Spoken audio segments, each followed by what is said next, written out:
That nigga Ty and them had a slam dunk shut case. Now listen to me talk like I'm a law. That nigga Ty. That's how, he's my friend. Right? Thug know that I'm cool with these lawmen. Thug is still a gangster. He's still King Slime. Because in his eyes, he got away. He ain't in jail suffering like Shell Kell, getting stabbed on, having a fight and stand on that shit for real. He got other people standing on it. That's why he took the plea bargain.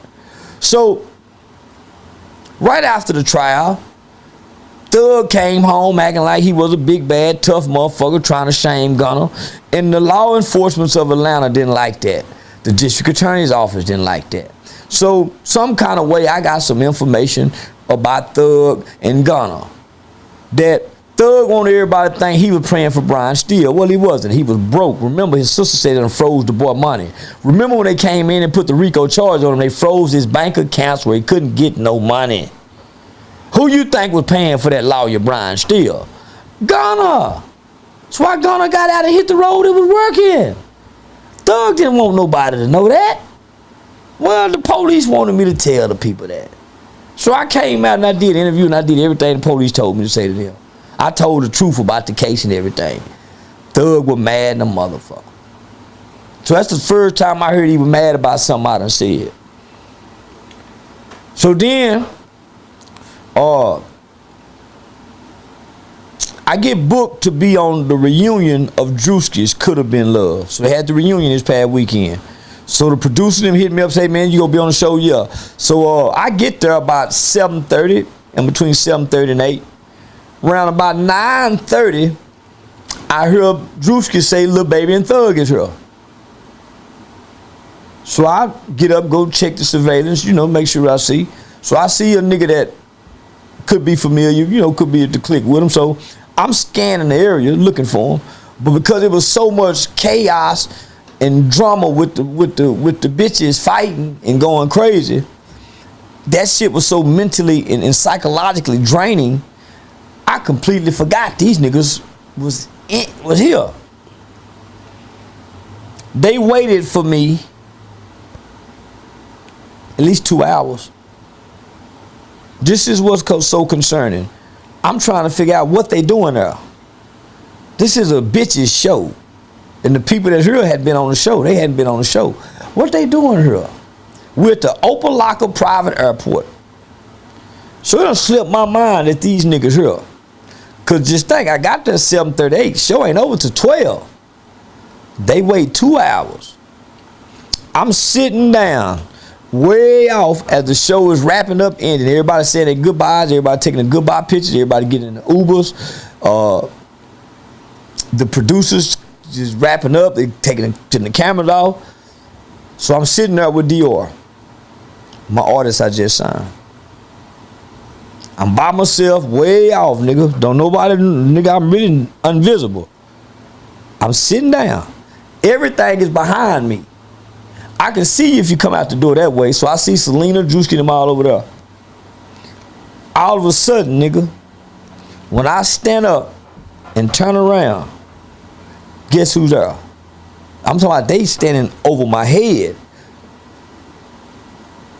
They standing over my head, but they can to me. But I don't know they're there.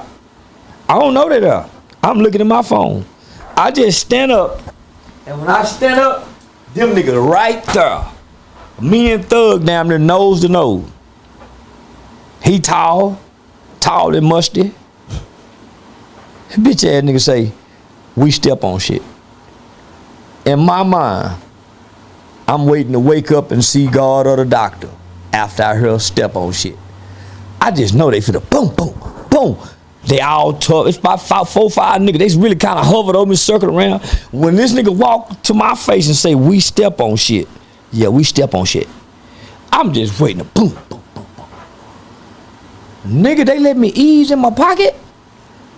I take a couple steps back, they let me ease in my pocket. Nigga, do it. I watch their eyes go to my hands, cause they hand and eye coordination movement go with the streets. Do it, nigga, step on it. You niggas ain't gonna step on nothing here. So now I see they bluffing. Oh, they bluffing? let me bully these niggas. Oh, they bluffing now. So you know I'm finna turn up the heat, but I get away from them niggas. Say these bitch ass niggas, so now they going to go tell other niggas. Now they sicken the niggas on me now. So now they done come back on me, but they done rush me.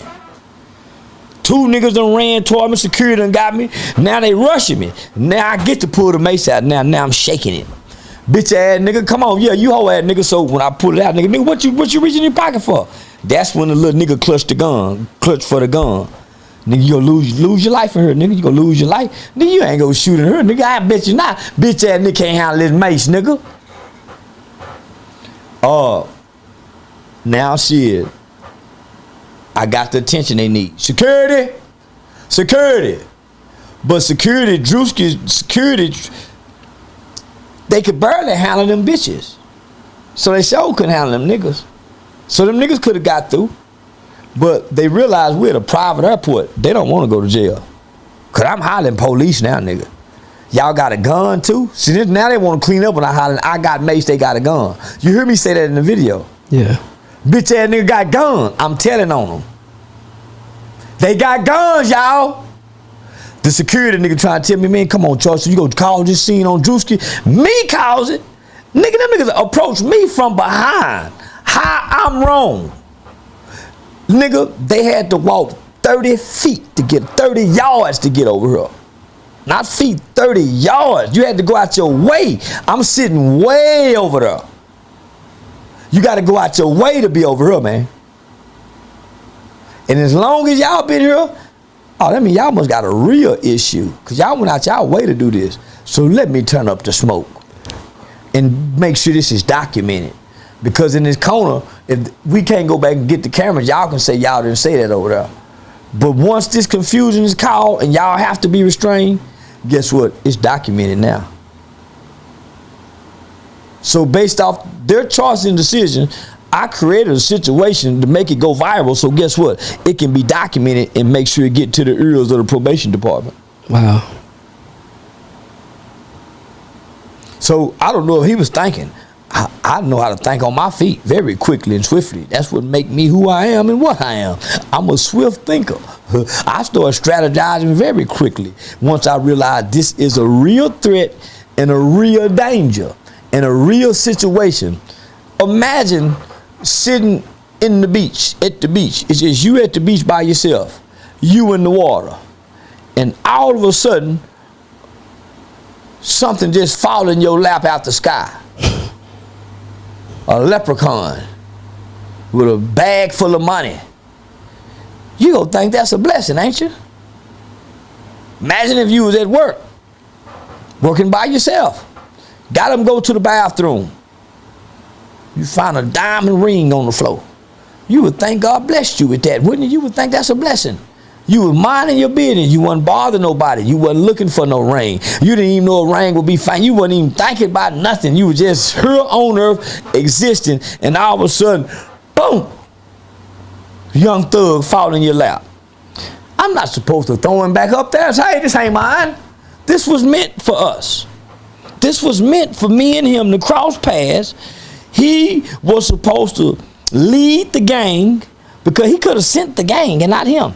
He wanted to be the one. I didn't pick him. I didn't say, hey, thug, come threaten me. He said, I'm finna go to him. He was the one, because he's the king and the leader of the gang. He the one say, we step on shit and made it gangy. He could have said, I step on shit. He came with a threat. Now, it's not based on what he said, right? The law is not broken because, well, all he said, well, we step on shit. Well, that ain't how the law works. The law works based on how I perceived it. If I was afraid, then that's a crime. If you came intimidating, threatening, menacing, that's a crime because you came to create fear. Well, what do we mean by step on shit? Well, in our terminology and in our language, that means kill, hurt, and harm and destroy. That's all that means. Then you come back with reassurance and reinforcements. You'll lose your life while clutching a gun.